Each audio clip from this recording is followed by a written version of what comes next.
Welcome, family. What's going on, Ma? It's Monday, you guys. It's Monday on the watch party. It's the watch list. It's the best damn day of the week. You guys must get all that out of the way. We know how this operates. But also, on top of all that, considering it's the best damn day of the week, we just came off the 4th of July holiday weekend where I was not here on Friday. We have a Monday full of things. Not to mention, did I mention, by the way? Is it the best damn day of the week? I think it is. Let's double check and make sure everyone is here though, because we're here early, like 10 minutes early, bro. Do you know why? Because I got a lot to talk about. Birdland Dragons ready over there on a JR Rated over there on the Twitch channel. In case you guys don't know, if I said it too fast, it's JR Rated over on Twitch. What's up, everyone? Wow, what's happening here already? Is this fast already? No, it can't be. Really can't be, is it? I think it might be happening right now. Thank you very much. Who is this? Who is this that did this? Eric? I can't find it because it's too busy being all full. Thank you guys for the super chat over there on YouTube. Dang, as much as I've missed him, here's to celebrate that JR had time off. Is this an old message? I feel like this is an old message I'm bringing up. Is this an old message? Because I had that one day, you're right. And we're back here on a Monday, and now I can't get this whole thing straight. Bro, sometimes it drives me crazy. Good afternoon, Mark David from England, Dragons. What's up, everyone? Didn't even have to get the trigger to get things started because I have a lot to talk about. As I said, I just want to make sure everything is straight, make sure my notes are in order, make sure we're broadcasting where we need to be broadcasting. What's going on 22, 22, 22, 22? Mother of Legion, Genki Ogre, and Casper, 9981. Let's get started. Um, the things that are going on with this World Cup that's happening in the North American portion of the world, not just in America, not the United States of America, um, has gotten a little bit testy. It's gotten a little bit corrupt feeling, and it's gotten people upset at who? The United States of America. Let me show you guys why. You won't be surprised as who's right in the middle of all of this drama. Jeez, it's frustrating. Let's go. Yes, this is a big controversy that is growing at this World Cup. The decision by FIFA to suddenly overturn following Balogun's ban that would have ruled him out playing for the United States against Belgium tomorrow in the round of 16. He's their star striker, has scored 3 goals so far, including 1 in the game against Bosnia-Herzegovina before he was sent off in that round of 32 victory. And what's just adding to this scandal, as it's become seen in some eyes, is the fact it's emerged that Donald Trump contacted the FIFA president, Gianni Infantino, after that sending off to ask for the ban to be lifted. And that is now what has happened. The Belgian FA are furious. They talk in their statement about the decision being absolutely astonishment to them. They say that they are investigating all potential options because they said there was a circular to all teams before this World Cup reminding them that a sending off would lead to an automatic one-match ban. In case you guys don't speak British, that Sky News reporter was talking about the drama that's surrounding the latest decisions by FIFA and this World Cup to lift the suspension of this red card for American striker Falarin Balogun. No, you do not have to be deep into FIFA nor soccer or football to follow this story, I promise. Because listen, I'm one of these folks who watches soccer once every 4 years when the World Cup comes around, and then I'm completely enthralled. I actually, I recognize what's happening on the pitch a lot more than you would think any other casual fan like I am is. You just got to pay attention, bro. So things like this that have now happened is very easy to follow. Look, a red card was given for a particular foul. It was an egregious foul deemed by that referee by one of our best players on the team. That's what I understand as a casual. And right after this, Donald Trump apparently reached out. And after he reached out, the suspension, I mean, the red card stands, I believe, but the suspension for that next match, which would be tonight in Seattle, is lifted. And Donald Trump posted, "Thank you to FIFA for doing what was right and reversing a great injustice." Oh, man. So, of course, the lines have been drawn. Division is all over the place. We're playing against Belgium tonight. They're upset about this whole thing. But there's a little bit more explanation coming from this Sky News reporter about what is it happened when Donald Trump got involved and then how quickly everything changed. So it does look like heavy political interference, which FIFA has not yet disputed. They do say that it is a decision taken by an independent judicial body within the FIFA structure, but they've not commented directly on the fact Donald Trump, the US president, in the middle of a World Cup, largely being played on US territory, asking the FIFA president to suspend a ban to allow their star striker to be able to play in a crucial game as the US try to reach the quarterfinals at what is largely their home World Cup. And the repercussions for this could be significant. And it is the latest bit of evidence of where FIFA does perhaps give favourable treatment to a player at a particular time. Cristiano Ronaldo should technically have been banned for the start of this World Cup after being sent off at the end of World Cup qualifying in October. But FIFA also suspended his automatic ban as well, using again its ability to apparently be flexible. But we've seen players already sent off at this World Cup. They've served bans. They haven't had them lifted. So there's a lot going on here. Again, I'm not sure if you guys fully understood with the background noise that was happening with that Sky News reporter, but listen, again, I guess I'll address it for folks who generally haven't been paying attention at all to this World Cup, which I have about 75% of the time, have been. But the idea here was this striker was supposed to be suspended, as we're talking about, for that red card, and apparently it's not the first time FIFA has gone about this. Now, this is also going into play that this is happening, obviously, in many American cities across, the United States of America. And Donald Trump, who is now involved in this, wants nothing more than, of course, as we've seen the America 250 celebration, the 4th of July just ended. We're now hosting this World Cup. Would want nothing more than for this team to win, as we don't win all that much. I don't think much ever, or even getting this far, as we're now looking to the round of 16, I believe they're looking to get to. So, the speculation and the thoughts about corruption, leaning on pressure to the FIFA organization by Donald Trump is high, because this would be perfect for him, right? He wants to celebrate and say that he's the reason, his presence is the entire reason why the United States of America found their way into further or deeper into this cup and even potentially winning. So, of course, Donald Trump was asked about it, and he gave us his rundown of how that conversation with FIFA went. But all I did, I asked for a review because I didn't think it was a foul. And, again, I'm good at this stuff. I didn't think it was a foul. I thought it was two great athletes that crashed into each other and got entangled. That was not a guy punching somebody in the face or anything that, would be different. And I think it's a terrible, if they wouldn't allow, a top player, maybe the best, maybe among the best players on the team to play, I think it would have had a big stain. And I related just that feel. I didn't tell him what to do. I can't tell him what to do. But and I don't believe he made the decision. I think it was a committee that made the decision. And they made the right decision because, number one, it wasn't a foul. There has been dispute about the particular call. I've got friends that watch this much closer than I do who said that was BS, that Balogun was given that red card for that particular play, which in some of these videos upcoming will be shown.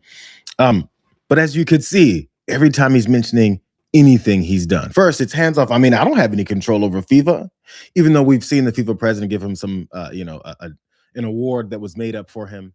Allowed him to stand on stage during another a tournament and mangle with the trophy as the team who actually won is up there. All these things happen. So we're seeing these parallels as he's talking about how he has no control over them. But also, I'm good at this stuff, bro. All I'm saying is that would have been unfair. So obviously, as this gets, more and more in favor of the U.S. men's national team, but also as they say, they weren't involved in this. They were blindsided by it. They were preparing to have their match without one of their best players. They're accepting it, though, obviously. They're trying to distance themselves from having any part in this potential corrupt move. But let him finish talking. And you want to see a game with your best players. You don't want to say, how would you feel if I took, we take Messi out? Look, he ran into somebody. Or we took Ronaldo, you bunked into somebody. We're going to take you out of a game. He's great. Or Harry Kane, we're going to take you out of the game, Harry, because you happen to hit somebody a little bit harder than you can't do that. If you would have taken him out, I think it would have really stained this incredible champion. We got to have our best players, and Belgium's got a great team, by the way. We got to have our best players, and they have to have their best. And if we win or we lose, it's fair. Otherwise, let's say we lost him and we lose the game. It would be a terrible thing. So I think they made a really brilliant decision. I think the referee's call was horrible. And nobody talks about that. They talk about the red card like it's fine. Nobody talks. The referee's decision to red card. I didn't know what the hell a red card was. When I found out, I said, you got to be kidding. This guy just hands up. Okay, your best player is not going to play next week or in the next game. I said, wow, that's a lot of power. That's terrible. But then I looked at his past, and it wasn't so great. Not sure how great he's talking about that referee's past is, but as you can see, someone else has to go under the bus. You know, in every major sport, in every minor sport, there's referees, there's officials that catch hell. There's referees, there's officials that are told, oh man, they must have money on this game. Look at these calls. And we see biases sometimes in it. We see uneven calls. We see bad calls in every sport. So Donald Trump is now riffing off of that. Again, also mentioning he even had no idea what a red card was. Bro, I'm a super casual soccer fan. I know what a red card is. It's pretty basic, but still, that's a side note. You shouldn't mention it when you're talking about leaning on the governing body of this entire event, worldwide international event, and saying, I just thought it was wrong. Bro, if you don't know what a red card is, you probably shouldn't be talking about how you're leaning on folks.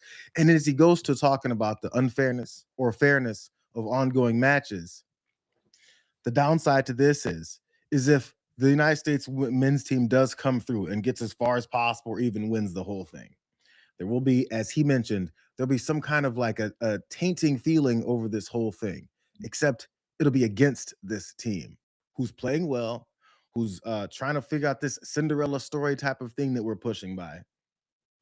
And now, because of his influence, apparently separate from the team's desire or even requests for any changes to happen, he's now putting a taint on this team if they do indeed win. But that's how he thinks. I mean, in every sport, in every team that's had any kind of adversity, and you lose a player for whatever reason, if it's unfair, you know what they generally say? They say, okay, next man up. Now time for us to win and win despite the odds. Because by the way, I believe there was like another like 30 minutes or so of that match after he was gone, and they still pulled off that victory against Bosnia-Herzegovina, I believe. So you have to still step up and win without your guy, and then you have a bigger thing to boast, brag, and celebrate about in this country. We could say, look, they tried to take our best player away. We're badasses. That could be your story. Now it's turned into look at how they're trying to fix the game because these guys can't take the call that I believe in my eyes as well. I thought it was a bad call, but you kind of just move on and keep playing. But let me show you guys the details of what is that was going on, in case you don't know the way the rules work and also how FIFA maneuvered around their rules that kind of contradict each other. Let's keep it real. As upcoming this match is against Belgium, they're filing grievances and appeals to it because, of course, they like to keep one of these best players out of this match. So this is a part of the statement from Belgium. They said FIFA bases its decision on Article 27 of the Disciplinary Code. This provision states that the FIFA Disciplinary Committee may decide to suspend the enforcement of a previously imposed disciplinary sanction. That's what FIFA said. That's what the rule they're going by of why they can lift this suspension. They go on. However, Article 66.4 of the same FIFA disciplinary code clearly provides that a red card automatically results in a suspension for the team's next match and has been the case for all previous red cards issued during this FIFA World Cup. A little bit contradictory. I mean, they can do it, they say, but also, as Belgium has pointed out, they haven't done it at all this World Cup. Here's a little bit more from them. Furthermore, and irrespective of the above, the decision is in direct contradiction with the provisions of the FIFA World Cup 26 competition regulations, as set aside by this other article. If a player or team official is sent off as a result of a direct or indirect red card, they will automatically be suspended from the team's subsequent match. In addition, further sanctions may be imposed. So they went a little deeper, went to the actual part of the rule that would force, as they believe, FIFA to continue with this suspension. They're violating it. Again, this is all over the place, but this, I think, is what's really telling of FIFA's position, what they can do, and what is that they've done, even in this particular World Cup. This was mentioned from that Sky News reporter, but here are the better details. FIFA in November deferred the final two games of a 3-match ban For Portugal's Cristiano Ronaldo, one of the biggest, most known players in the world, obviously, everyone knows this guy, for a red card that he got against Ireland in their World Cup qualifier. So that allowed him to play in the first matches of this World Cup, even though that was a qualifying match suspension or a red card. In another instance, Argentina defender Nicolas Otamendi and Ecuador midfielder Moises Caicedo in April had 1-game bans deferred for red cards in qualifiers, also allowing them to be able to be playing in this World Cup opener. And also Brazil's Garrincha was ejected from 1962. We're going way back in 1962 in a semifinal, but they allowed him to play in the final against Chile after political pressure. So I'm not sure if these rules were in place back in 1962 or if it was just a good old-fashioned leaders of whatever country wanted to see their team play at their best with their best players, as it looks like we're doing here. And then they implement the rule where they can do it anytime that they want to. So they can follow the rules. This is the downside of this whole thing. They have rules in place where they can do this. You have Donald Trump, who inserted himself and kind of forced them to use these rules to use as they wish to allow this to continue, because what they want is the best product on the field. What they want is more people watching, more people talking, more people buying merchandise. And from FIFA's perspective, they want the better match. And probably from their perspective, they want the United States to move on beyond Belgium. Because, I mean, think about it. Especially when now all this drama is surrounding this World Cup. Well, we're going to find out, because the match is tonight. Belgium has some last-second appeals going on that they were allowed to appeal. It still may not happen, but I feel like Balogun is going to be playing tonight. For all you football guys out there and soccer guys out there, I just want to start you guys with something a little different, but also crosses over into things that our president probably doesn't need to be getting himself involved in, considering how much, considering worldwide and specifically here domestically, people hate his ass. Everything he touches feels and looks corrupt, because everything else he's touched feels and is corrupt. And it kind of sucks, because now he's putting his stain on this team, which all of us are rooting for. I mean, I guess most of us. I can't say all of us. I am. Why not, bro? We like seeing these guys play. It's a little bit separate from all the BS that we have to keep seeing. But I'm not sure if there's like hardcore soccer watchers in here, you guys, that maybe it was a solid red card. You guys tell me if I'm wrong. Oh, I pressed another button again. I shouldn't have pressed.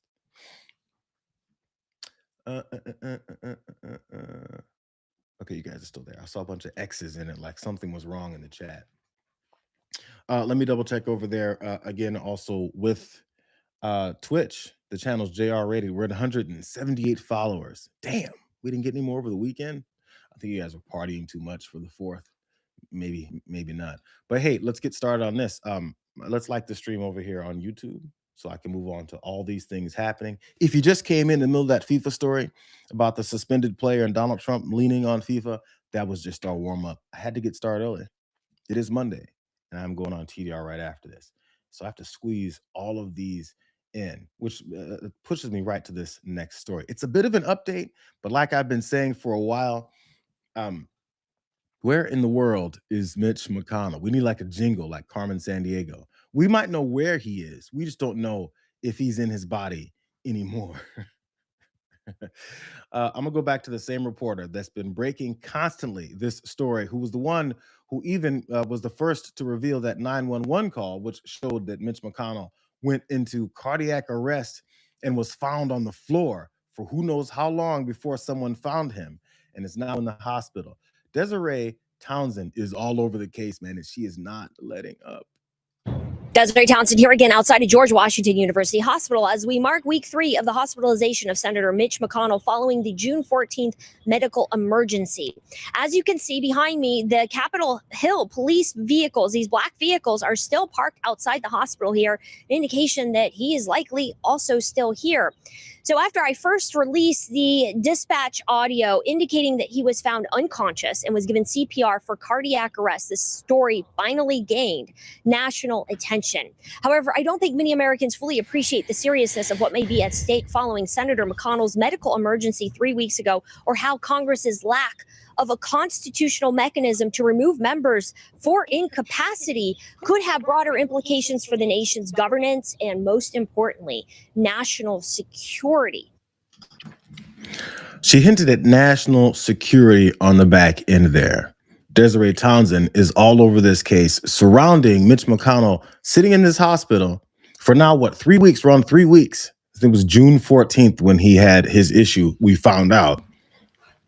But she's talking about how now, as things get longer and more drawn out, they can't remove him unless he says, I retire or I'm dead, or someone says that he's dead. So until then, there's incentive for these folks, these politicians, to claim that he's alive, to claim that he's working, and to claim that he's of sound mind and body, because they don't want to lose any votes. They don't want to lose any influence. We know how this works. So it's continued on.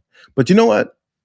I feel like a lot of folks who maybe have lost loved ones to heart attacks, cardiac arrest, and have seen them maybe get potentially and almost saved and not eventually. I feel like a lot of us have seen these situations and know just how dire it could be. But in case we haven't, CNN had Dr. Jeremy Faust on to talk about just how devastating this type of event could be to an 84-year-old Mitch McConnell with all kinds of previous health issues. When you hear what emergency responders are saying on this audio, unconscious, cardiac arrest, CPR in progress, what does that tell you about just how serious that situation was? When we hear that, we often get a call like that saying we have a patient coming to the hospital receiving CPR. And what that means is that their heart has stopped. And if CPR does not work, we will have to pronounce them dead. And if it does work and we can restart their heart and their heart is beating spontaneously, that begins a long road to recovery, even for the healthiest of patients.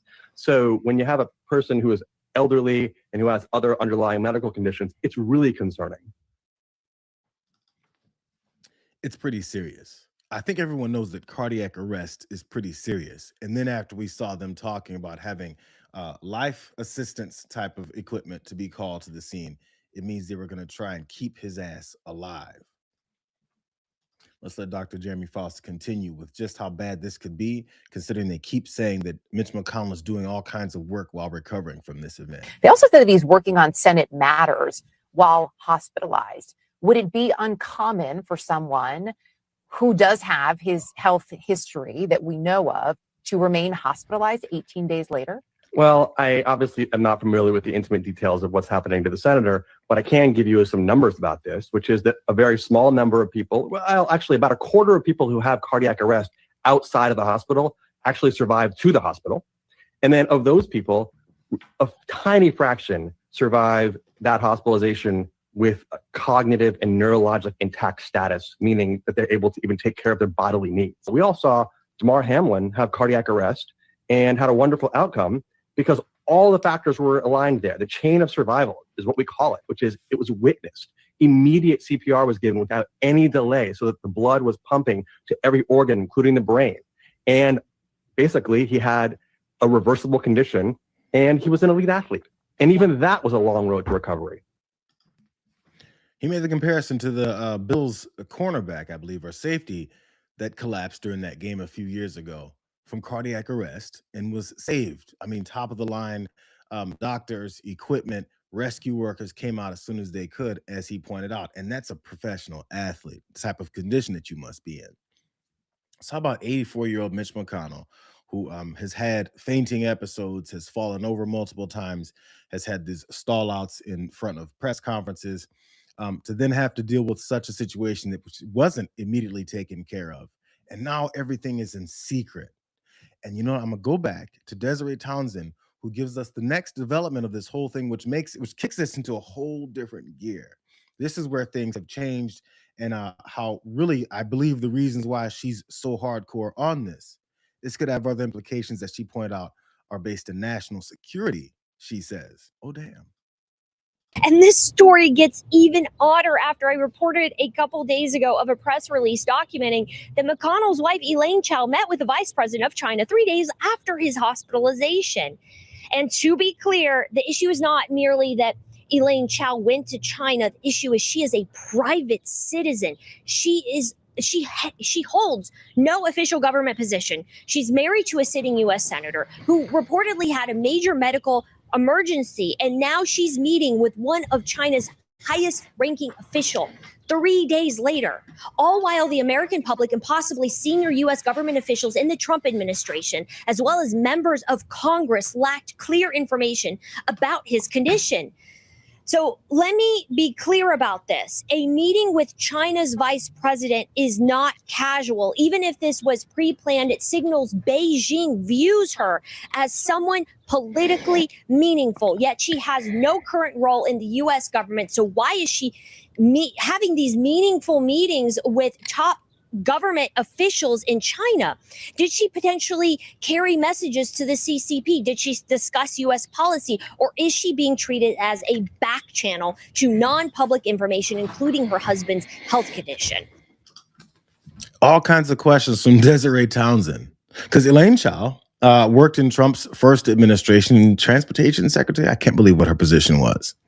But as she's speculating, Elaine Chao having access to potentially her husband's information, access to things, runs off 3 days later immediately to China, meets with the vice president.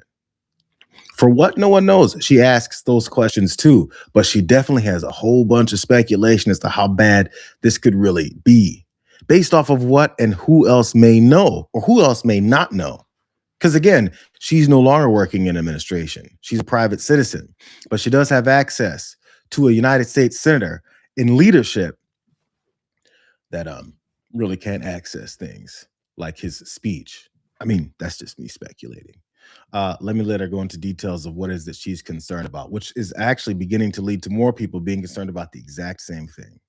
Now, what I'm about to tell you next is incredibly important for all of you to understand. Like every sitting member of Congress, Senator McConnell has access to highly classified closed-door intelligence briefings on matters impacting U.S. national security. Those briefings can include topics such as military operations involving Iran, as well as classified discussions related to defense appropriations, an area of particular significance given that McConnell's role as a chair on the Senate Appropriations Committee. Now, if Senator McConnell potentially lacks the mental capacity and independent ability to perform his duties sitting as a U.S. senator, could classified information have been accessed, discussed, or even recorded by individuals hypothetically operating his office behind the scenes? More broadly, what safeguards exist to protect classified information when a member of Congress is no longer capable of independently carrying out the office responsibilities?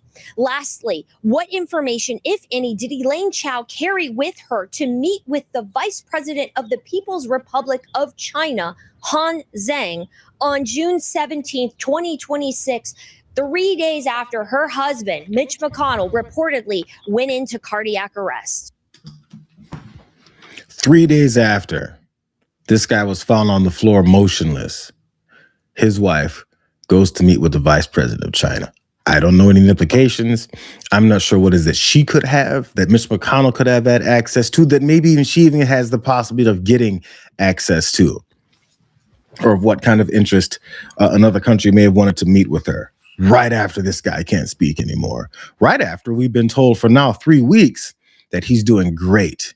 Maybe since Mitch McConnell's doing so great, he can tell us why his wife was in China visiting with the vice president. I really don't know. Could mean nothing. I really don't know. All I know is there's a lot of speculation and a lot of questions as to what it could be. And if it's any of those things, that kind of sucks. Kind of seems like there's all kinds of holes in this administration and the way that things can leak out and get around and actually be used right after someone isn't capable of handling things anymore. How long have they been waiting on this? Because we know the guy's been stumbling around for a couple of years now. It makes sense. So let me go through some of the things that the Daily Beast asked specifically, but they didn't get any answers to. So this is from the Daily Beast again. They said, given the seriousness of McConnell's condition and the timing of the photographs showing his wife engaging in diplomatic meetings in China, despite holding no official government position, Daily Beast asked the senators' representatives these 5 questions. What are the dates of Ms. Chao's travel to and from China?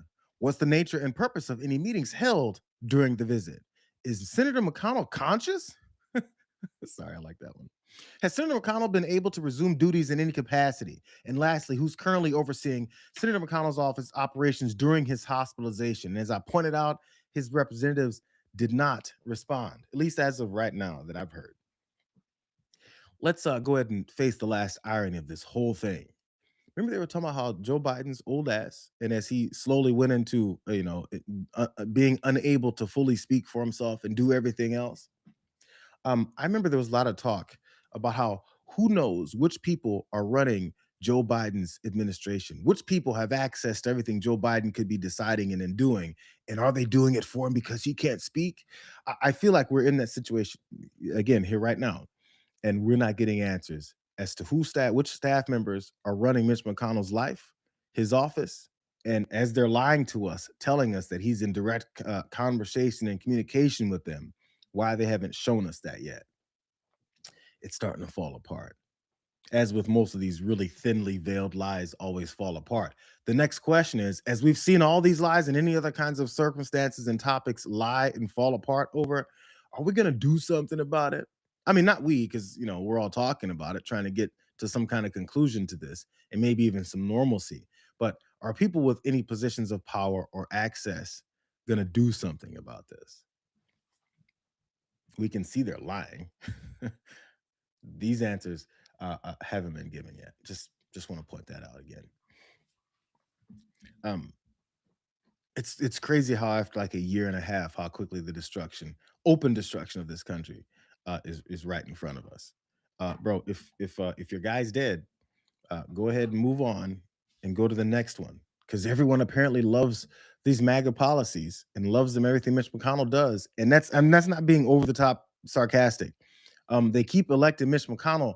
The people of Kentucky might be dumb enough to do it for someone else that's a Mitch McConnell minion. Who knows? Who knows? Why not? That's that. We're at the speculation round. But I want to give one more props, a little bit more props to Desiree Townsend. She's been on this case for weeks, bro. It's like she's camping out in front of the hospital. I talked about this last week. She's been monitoring which Capitol Police or Secret Service, whoever it is that's guarding Mitch McConnell, how they've been sitting out in front of the hospital. So she's gauging their positioning on whether or not Mitch McConnell's still there, or if they've snuck his body out in the back in the middle of the night. Or maybe they've realized and looked at her reports and said, let's leave a couple of these black SUVs out front to throw off the scent. But she's noticed that they're out there. They've got pizza boxes in there. It's like they're on a stakeout. They can't leave because they're there to protect him. But he may currently be intubated. Who knows? Nobody knows, and they won't tell us. But she's doing the kind of reporting that kind of used to have to be done because there was, things get covered up. So I guess we'll see if that cover up continues. Let's move on to more things, though. How about it? How about it, everyone? Happy Monday, by the way, everyone. Again, it's the best damn day of the week. I'm headed over to John's show right after this. In case you're asking yourself, why is he talking like 200 miles an hour? It's because I got like 37 minutes left. Not even that long, because I have to get out here before then and jump on to the damage report. So let's move on to this. I feel like you guys saw this happening over the weekend. I saw a glance of it and I turned my eyes away and I said, I don't feel like it. Don't feel like it today. But now that it's Monday, I'm forced to feel like it. You guys see Patriot Front in DC over the weekend? In fact, specifically on July 4th.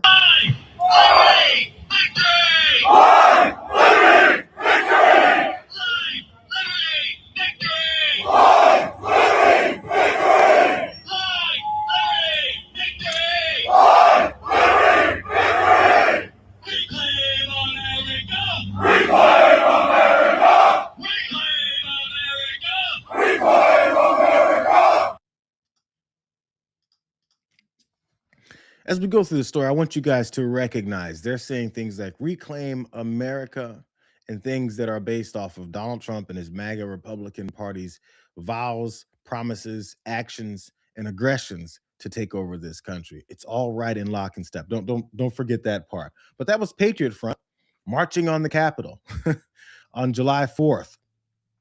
How they want to take back the country from who? And who's running this place? Who you trying to take it back from? CBS News is reporting on it too.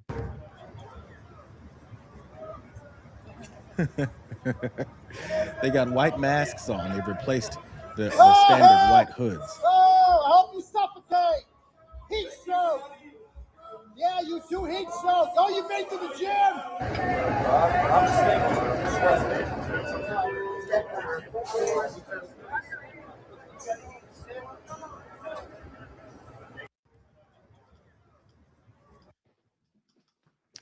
If you guys seen it before, it's the one of the standard ways that Patriot Front goes and infiltrates certain cities. They have their group of guys with khakis and white hoods on and in a navy tops, walking around taking public transit, jumping in the back of U-Hauls that they've rented, and then going around and terrorizing folks in the city with their chants and their un-American flags as they act like they're patriots. We all know that it's stupid, but it's the way that they act. So as they've paraded around DC, this one particular picture was getting all kinds of attention. I'm sure you get, in case you weren't paying attention to it like I wasn't, you still saw this going down. So in one of their instances of traveling on public transit, as they're all surrounding multiple regular folks on these buses and trains, people have noticed this one black woman who was surrounded. I'm not sure the thoughts that were going on, but she was definitely surrounded and looked like she was in the middle of what she couldn't understand was probably the most surreal situation ever.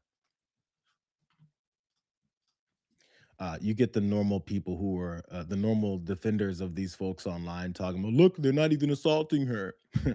Because any other kind of protest happen that these Republicans and conservatives don't like, they claim it's violent. Then they actually start attacking people. I'm not sure where the police had been during this entire march, or if they've confronted them and told them that they can't be here or there, and then pulled out billy clubs and mace and guns and tasers. I'm not sure if all that happened like these other protests, but when it's these types of folks, they tend to not get that kind of reception. So Doug Burgum, Secretary of the Interior, and I'm sorry, his main job is to kiss Trump's ass. He was on Sunday shows, and he's been doing this a lot lately. And it's specifically in this case, I'm not sure why he's doing it, but he went on and he was asked about these folks. Several hundred masked men belonging to the white nationalist group, the Patriot Front, marched with Confederate flags. And they did it through neighborhoods in the U.S. Capitol, at least near the Capitol, and they chanted, "Reclaim America." There's a widely circulated photograph, I'm sure you've seen it, taken by Reuters, of an African-American woman on a subway surrounded by members of this group. Are you concerned about this? Well, I think we obviously, when we're celebrating America, we've had an incredible celebration, and this is a kickoff of a celebration year. But we know from our very founding that this was something that divided our nation. 85 years after those brave patriots signed the Declaration of Independence, we fought in the bloodiest war America's ever fought, the Civil War. And it's, our nation survived thanks to the courage and leadership of Abraham Lincoln, and led us on a way. As we continue to move forward as a country, we can be an exceptional nation because our ideals are exceptional, that all men are created equal. Do you condemn this group and what they were doing, and most importantly, what they stand for? It's a pretty simple question. Even Dana Bash was like, listen, we hear you. This is like, a fourth grade social studies speech now. All men are created equal. And that's why we've had the opportunity to move to the position of where we are in this country. This is like a grown man who's like made money and then was, decided to become one of Trump's, henchmen, to go on TV and lie as much as possible. And in this particular case, deflect from what it is that we're seeing, where this country's been pushed towards, and the types of things that he and this administration have been all about supporting. So since she asked him one more time, let's give him one more chance. Well, I think that certainly what they stand for is nothing that I could possibly agree with. But one of the foundational principles of the United States, which makes democracy messy, is free speech. And there are plenty of things that I see that I might personally find offensive, irreprehensible. But in America, free speech is allowed. And this is by the whole spectrum. As Interior Secretary, will you recommend to the president that he condemn this group and what they were trying to message, or what they did try to message here in Washington? Well, there have been, Nana, part of my response to that is that there are protests on the mall that people say things that I think are irreprehensible about President Trump, and yet they're allowed to go on because of free speech in our country. And so this is a something. But you've seen President Trump. I was with him in North Dakota. I was with him at Mount Rushmore. I was with him white last nationalism. It's as you said, a part of America's history that still has pockets, but the fact that they were here in Washington on such an important day, I do want to move on. But I do think, again, I mean, there are people that are saying death to Israel and death to America. I mean, this is part of free speech in America. Is the First Amendment still alive and well in this country? Because last I checked, protesters are beginning to get called Antifa just for being protesters. And then, of course, they have these new rules in place where they can just jail anyone that they want, take away people's habeas corpus, and then just roll on. But he's talking about how we've got free speech in this country. And although you notice when he's talking about these Patriot Front folks, he said, I may find things reprehensible. I mean, unsavory, a little bit off-putting, but at least we have our free speech. But when they're talking about, say, Black Lives Matter protests, when they're talking about people that are protesting against ICE in the streets, murdering and taking people from their children and jailing them in concentration camps, for some reason, they don't say things, against those protesters like they say things potentially unsavory. What they say is that they're terrorists, they're anti-Americans, they're coming to kill you, and we need to get these people off the streets. That's what they say. But for some reason, when it's a bunch of white nationalists, it's like, you put kids' gloves on and you talk about how it really can't be all that bad, which, of course, leads to defense of this. Laura Ingraham, Fox News host, posted this video I'm going to show in a second, but she said, I call fake when talking about Patriot Front. She goes, looks more like Antifa in costume. No one should be allowed to cover their faces. We're going to come back to no one should be allowed to cover their faces, but this is the video that she posted. All right, here we are with the Patriot Front in front of the Washington Monument. Hey, are any guys speaking up on the record here? What do you guys think of Kash Patel for FBI director?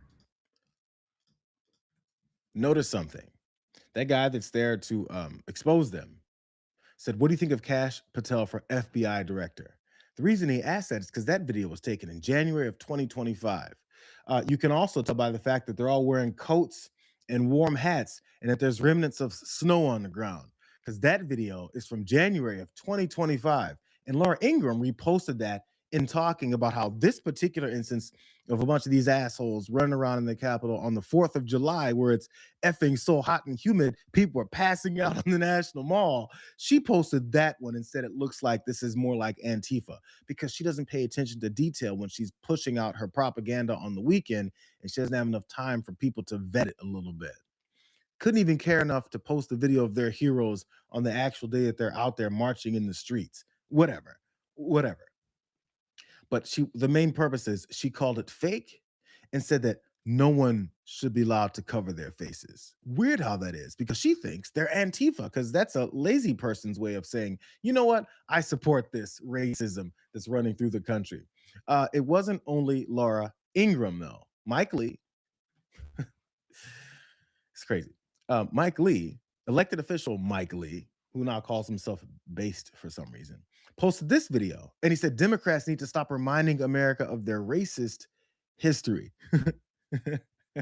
And this is, of course, the correct video from July 4th weekend.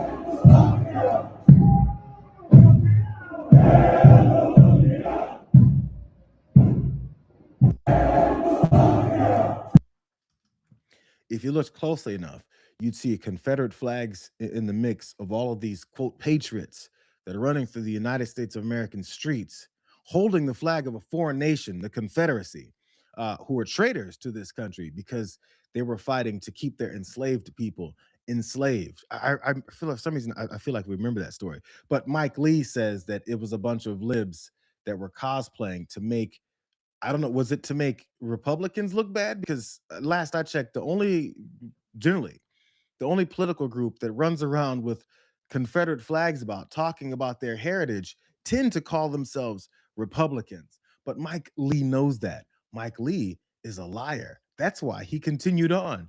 He said, if I'm going to lie, I might as well pour it on thick and make sure anybody that's dumb enough to believe this can believe it. Because he posted, again, that CBS video that I ran earlier and said, are these really the most believable fake white supremacists that SPLC money can buy? Okay. So apparently they're not believable white supremacists. I'm not sure how Mike Lee can determine that, but he followed up with one more, only because Mike Lee is a loser. There's another video here. I'm gonna show you guys what he said first before I run the video. He says Patriot Front, brought to you by leftists who don't know that patriots, again, don't wear masks.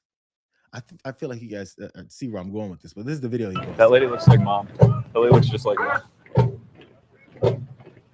Oh yeah.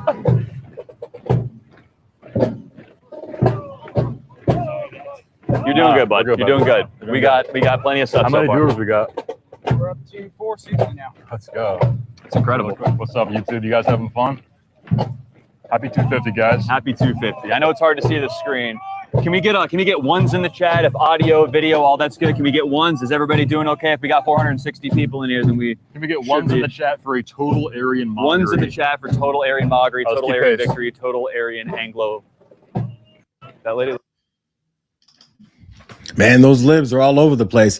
Isn't it weird how all these Patriot Front folks are following behind some libs and live streaming to all their white supremacist audiences? None of it makes any sense. But it's, every once in a while, I guess, we have to point out the extreme degree that these folks are willing to lie just to avoid saying, you know what? We condemn Patriot Front. We condemn the Proud Boys. We condemn white nationalists. We condemn the Klan. We condemn everything that this president has told all of these racist, bigoted groups that they can rise up and work for him under. We condemn all of it. They can't say it because they don't condemn it. But let me address this whole thing about how patriots don't wear masks. I think Mike Lee said, and also Laura Ingraham said that the masks shouldn't be worn. Because as long as they think, or they don't think, as long as they're putting off that a bunch of lib Antifa types are cosplaying as Patriot Front to do exact same thing that Patriot Front does, I want to take a walk down memory lane and talk about masks. The masks, I think, are important. How do we get rid of the mask? Stop the hateful rhetoric. Assaults on ICE officers are up over 800%. And I specifically mean members of Congress. If members of Congress can compare ICE to the Nazis, that gives some of those people on the far left that know that the out of control people, it emboldens them to take action. I'm just asking to let's stop the hateful rhetoric. And if you question what ICE does, then let's go to Congress and talk about the immigration law and what changes are needed. But again, they're simply enforcing the law that they're required to enforce and uphold the oath they took to enforce those laws. Yeah, that's what I used to say about IRS agents. If you don't like what the IRS is doing, talk to members of Congress. They're the ones that pass the laws. So I understand what you're saying, and certainly if there's markings, then understand the balancing act on the masks as well. It's Border Czar Tom Homan. Thank you so much. The mask. That was earlier on in this same administration in 2025, I guess, when Joe Scarborough was still on board. Yeah, totally makes sense, Tom. Makes total sense. These guys who are in the streets murdering people and assaulting folks and running into their houses should wear masks. It all makes sense.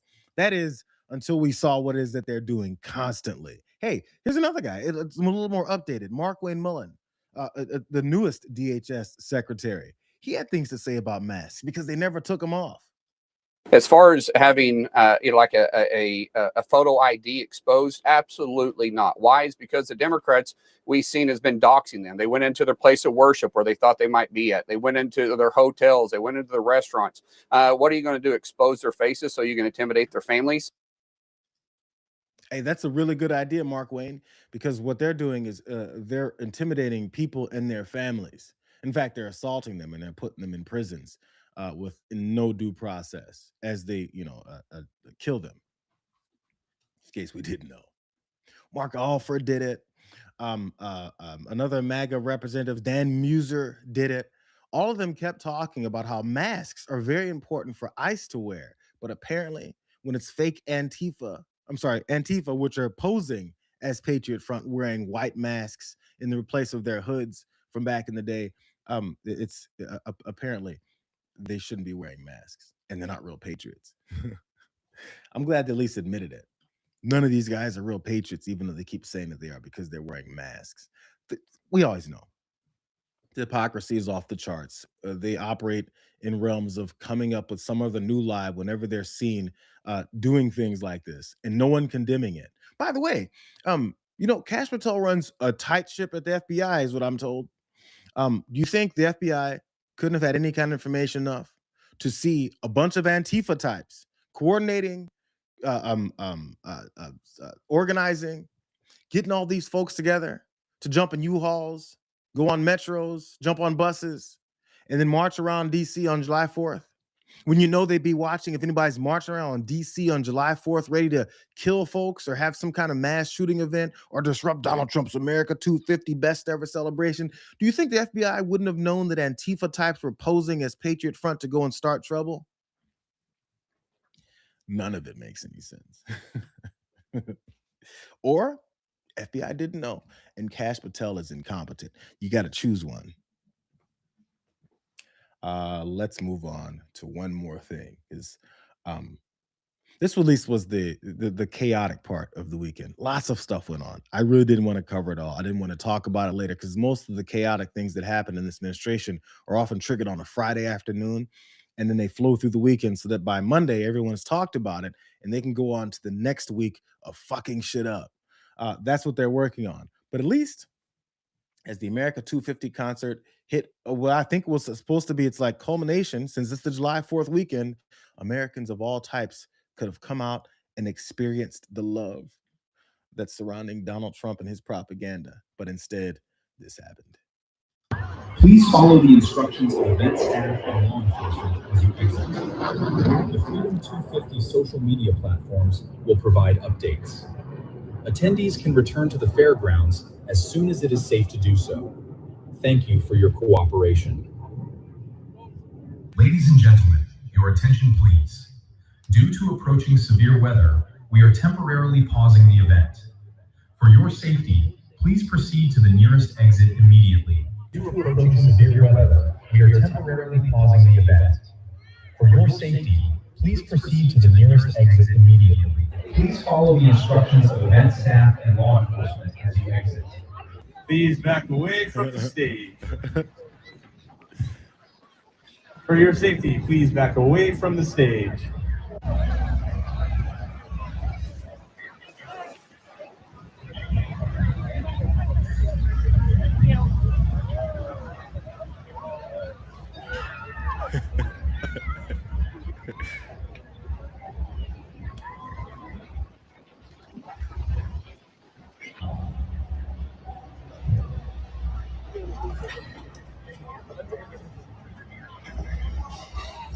Hey, folks.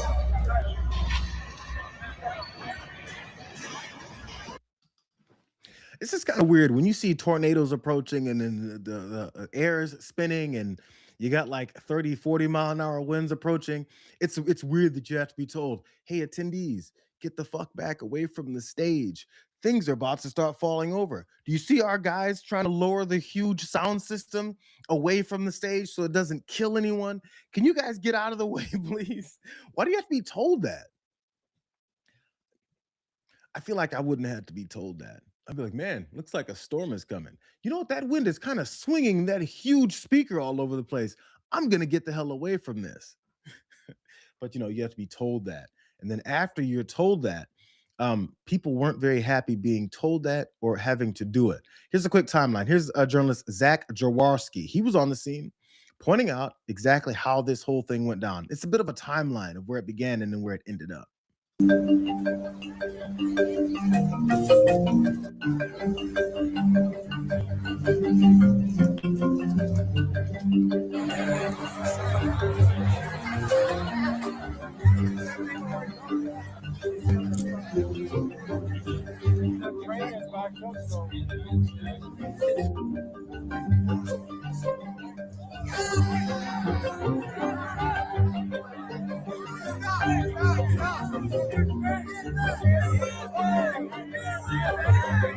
Please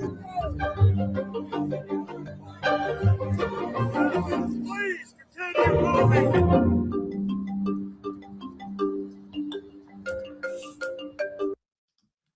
It took them all the way into July 5th, but they were all over the place.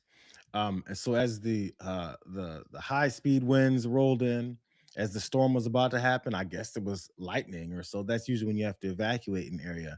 People didn't want to do it because you know what? This must be like, the libs or something. I think Antifa was dressing up like clouds and wind and started disrupting the whole thing. They didn't necessarily say that, but they definitely didn't want to leave. A lot of people spent a lot of money and now they're trying to evacuate us. And we stood in the streets for 5 hours to get in here. It's been backed up all morning and the people are booing because they don't want to leave. It's our liberty to stay whether we want to stay or not. We were out there waiting for hours and they finally let us in and we get in here and they're worried about some rain, but they weren't worried about us when we were out there dropping like flies. Ambulances coming in, picking people up all the time. It's just ridiculous. But if everything goes through, this will be my 170th Trump rally. A few times I have sat through the pouring rain, but this is a very strange evacuation. Ladies and gentlemen, please continue moving towards the exit in a safe manner. There's people that have been standing outside for 10, 12 hours. What does the president think about this? Ask him, send him an email. We already have. He's your boss. Exactly why we care about it. You guys have been lying to us for years. All right, folks, if you could continue to move towards the exit, we'd appreciate it. Thank you.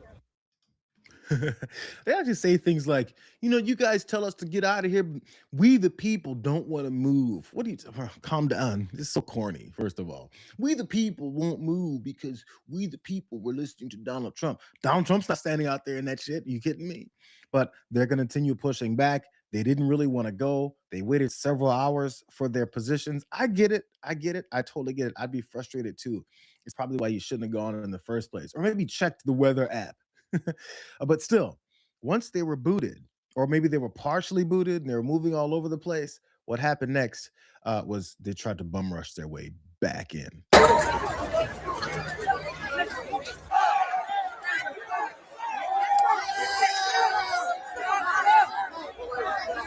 Stop!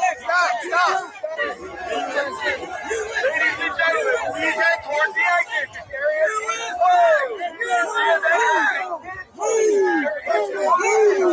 Everyone head to the exit. The best chance. This is a huge chant. USA! USA! USA! USA! USA! USA! USA! USA! Would love to know. I'd love to know what chanting USA is going to do for the storm that's rolling in over your head. Because apparently they don't believe anything. If the storm is rolling in over your head, if the winds are picking up to 40, 50, 60 miles an hour, and the dust clouds are swirling around you and your picnics are getting lifted up off the ground, I feel like USA is the ground that you're standing on where the tornado is coming. I mean, the tornado wasn't actually there. It was more like a big storm that they had to evacuate folks for. But one of the main things they were also pointing out was, I have the right to be here and get injured. I have the right to die underneath this huge speaker that's going to fall on my head. I have the right to do it. Maybe they don't want you to have the right to then sue them for you being on those those fairgrounds and allowing all this to happen without letting people know, if you want to save your life, maybe you don't want to get injured, get out of here. But USA chants come out when someone's protesting. USA chants come out from soccer matches. That's, I feel, a little more appropriate. And USA chants come out when people are telling you, we're trying to preserve your safety. But they're all upset about it. Maybe it's because a couple of them had an idea of where it is they might be heading next. This particular person posted, they said 5,000 people currently trying to evade the DC storm by staying in the African American Museum, with 5,000, they claimed, Trump supporters. No one really knows if they're all Trump supporters. I mean, this is a unifying event. But this is the scene inside of the African American History Museum that they probably didn't want to step foot in.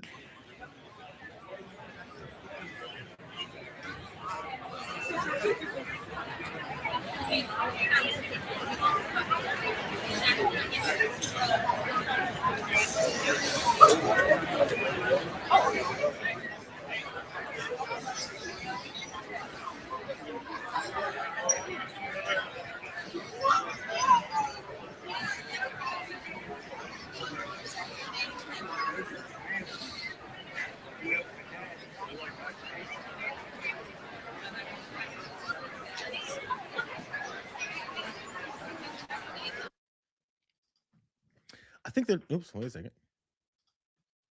Yeah, I feel like their time could have been much better spent. If they, maybe perused some of the exhibits, maybe learn a couple things, do this quick reading on what it is that you maybe are gonna learn there in the African American History Museum, as they continue trying to shut down everything that's happening with our history that is a little bit too unsavory for them, or they don't want people to learn from because they need to keep people stupid. But this is my favorite part. If it wasn't the African American history part, museum part, this apparently MAGA influencer, I never heard of her much, Kylie Jane Creamer, Women for America First is one of her organizations that she's been a part of. And since all this keeps happening, I want I want to show you what is that she was saying as far as this weather goes. I mean, apparently she feels that they should have evacuated, but there's a bigger power. There's a higher power at work here. She says, I'm telling y'all that someone with an extreme case of TDS, Trump derangement syndrome, geo-engineered this weather in DC. I think we're identifying the wrong people with TDS. She says, same way they geo-engineered Trump's inauguration to be one of the coldest in US history. People with TDS hate Trump more than they love America. I feel like people with TDS, being people like her who follow behind everything Donald Trump says, are the people that actually love Donald Trump more than they love America. In fact, they love Donald Trump's hatred for America more than they love America because they hate this country. But still, she didn't. That's not the only time that she said it. She jumped back on again. And I mean, she was upset. This is, he made his rounds. He went to Mount Rushmore before this as well. She goes, ping pong sized hail, 50-mile-an-hour winds, and ground lightning, where Trump is set to speak in South Dakota at Mount Rushmore in celebration for America's 250th. But it's not geoengineering, she says sarcastically. TDS is real and destroying America. Wait, listen. She was going so hard with this particular mindset and this approach to TDS and geoengineering from somebody with severe cases of TDS that has somehow access to an issue or some kind of a weather bioengineering mechanism to do this all over the country. Her last one says 60-mile-an-hour winds in DC today with thunderstorms. This isn't geoengineered. Could have fooled me. I feel like a lot of things could have fooled you, Kylie. I feel like a bunch of things actually fool you. And one of them is this sweaty, orange, sack of shit president standing in front. That is after the weather delay that was geoengineered by Antifa or somebody. And he got up there late at night, finally, and got to speaking about the huge crowds that scattered. There's no way we can be deterred. And they estimated they had 375,000 people before everybody had to leave. And they now have 150,000 people. It's the craziest thing anyone's ever seen, at least. And I want to just thank you. And I feel so badly about some people. They left and they couldn't get back. But you're very special people. And we have a very special country. Thank you very much. There's Really? 375,000 people? And then it whittled down to 150,000 that were able to get back in. If you think about how this guy, who when he first came into the White House in 2016, couldn't stop boasting about the millions upon millions of people that were there at his inauguration. He outdid MLK, he outdid Barack Obama, he outdid everybody. The biggest collection of people the world has ever seen. He started off with number lies and he continues on with it now. Bro, you can even accept and be like, yo, sadly, the weather kind of ran a bunch of people away, but he has to keep pushing these BS stories. By the way, I guarantee you, I don't know this as a fact, but I'm pretty much willing to guarantee you, events that were planned by libs, by Democrats, by anyone in between have been disrupted by weather. I guarantee it's happened over America's history. I guarantee you. And afterwards, what they didn't probably do, maybe someone can correct me, didn't go around and say, yo, it was bioengineered by some conservatives. Can't believe they would do this to us. Oh, yeah. And everybody came back in after they had to get evacuated from the event. Bro, they can't just let a simple situation that you couldn't have avoided because you're not controlling the weather, because you're not Antifa, I guess, come to this particular ending It just happens, bro. And since they're such believers in God, here's an outside chance that Kylie should have thought of. Instead of bioengineering of the weather, there's this thing that they believe in, that God works in mysterious ways, that God will bring about the right kind of weather, that God will endorse Donald Trump as the United States president, that God favors the United States. Maybe outside chance, since we believe in God, how about God is the one who brought in the baseball-sized hail to Mount Rushmore, who brought in the 60-mile-an-hour winds to DC, the 107-degree temperatures to the National Mall, and the rain and thunderstorms on his stupid head. Maybe it's that outside chance. Maybe God doesn't like your sorry asses and your hatred. Maybe it's that. Just wondering if anybody can just assume, since we believe God's working, maybe he is working. A little harder than Donald Trump, who said this. This is the very last thing. I have to go to TDR after this. He posted, the crowd at 7 o'clock in the evening was 422,000. We just got bigger. He said, all were forced to leave because of the weather. The event was canceled and everyone was gone because of lightning. When I heard that it was canceled, I immediately overturned that decision and waited a while for people to come back. Incredibly, at least 150,000 people returned. And it was an even more spectacular evening than it would have been as normalized. I don't know why I said that. It showed work under pressure. Congratulations to Secret Service and la la la la la la la la la la la la. So now it's 422,000 that showed up, and it whittled down to 150,000. But it was better with fewer people. Get the fuck out of here. I kind of like what I'm about to do. I'm gonna jump over to TDR real quick. But that was our quick update on the weekend.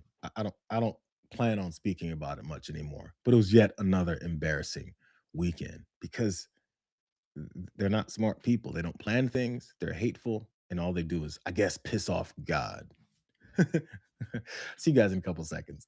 John's freaking out right now. Actually, Mike, producer Mike, is probably freaking out right now. We'll see you guys in a couple seconds. Have a good Monday. You'll see me in a second, though. See you later, Mike.